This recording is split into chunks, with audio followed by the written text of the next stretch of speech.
Shalom, salam sejahtera. Departemen Bakti Wanita Advent Uni Indonesia Kawasan Barat mempersembahkan Renungan Harian Wanita Kristen 2023 disusun oleh Ibu Ria Sinuraya. Minggu 21 Mei dengan judul Darah Yesus yang Suci.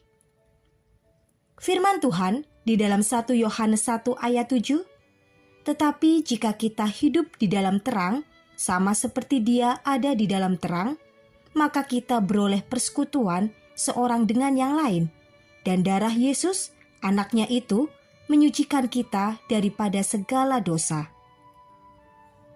Kerinduan orang tua suatu hari nanti, bila anaknya sudah dewasa, adalah memiliki teman hidup yang seiman.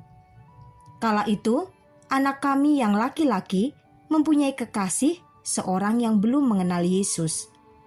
Kami sebagai orang tua selalu mengingatkan anak kami untuk tetap setia di dalam kebenaran, dan kami selalu mendoakan agar Tuhan mau menjamah hati kekasih anak kami untuk menerima Yesus Kristus sebagai juru selamatnya.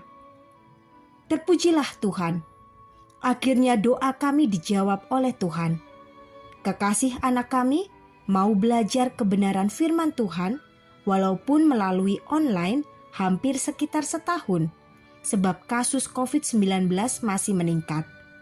Lalu belajar secara tatap muka saat kasus COVID-19 sudah berkurang.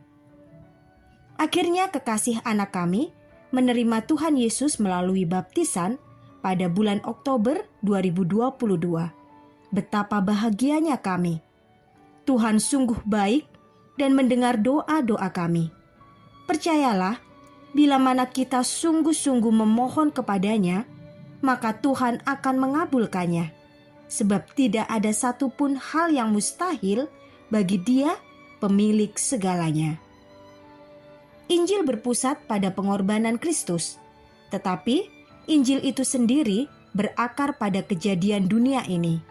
Kejadian 1 ayat 1, pada mulanya Allah menciptakan langit dan bumi.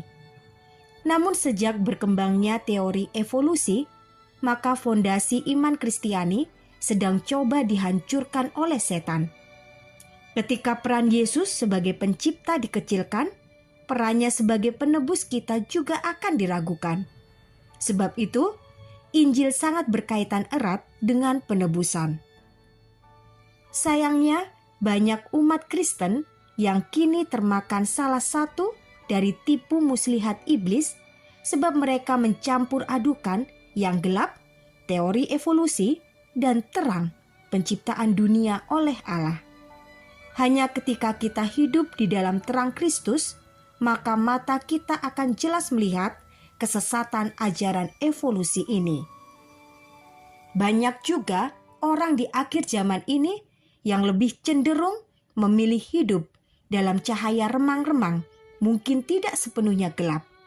Yakni, mereka rajin beribadah dan melayani Tuhan, namun mereka masih senang menyimpan dosa pribadi yang sebenarnya mereka tahu itu adalah pelanggaran terhadap hukum Allah.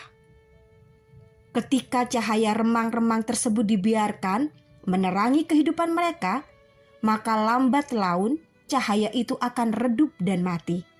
Akhirnya, dosa yang mereka terus pelihara akan menjadi sebuah tabiat yang akan sangat sulit dirubah. Disinilah letak permasalahan di mana mereka kerap menyerang satu sama lain sehingga menimbulkan perpecahan, karena tidak mungkin akan bersatu antara yang gelap dan yang terang. Tidak akan ada persekutuan di dalam Kristus. Kabar baiknya adalah bahwa Yesus tidak akan menyerah untuk memanggil kita keluar dari dosa dan bertobat hingga batas waktu yang Bapa tentukan. Darahnya yang telah tercurah di kayu salib, itulah yang akan memampukan kita untuk hidup dalam terangnya yang suci. Kebenaran Kristus dipakaikan kepada kita, sehingga kita dapat hidup suci bersamanya. Sahabat, percayalah kepada Yesus dan darahnya. Terimalah panggilannya untuk bertobat sebelum semuanya terlambat. sama seperti kesaksian seorang ibu yang akhirnya melalui kuasa doa dapat menobatkan kekasih anaknya ini. Sang gadis menerima panggilan Tuhan untuk menjadi muridnya. Haleluya. Kiranya Tuhan memberkati kita semua sepanjang hari ini.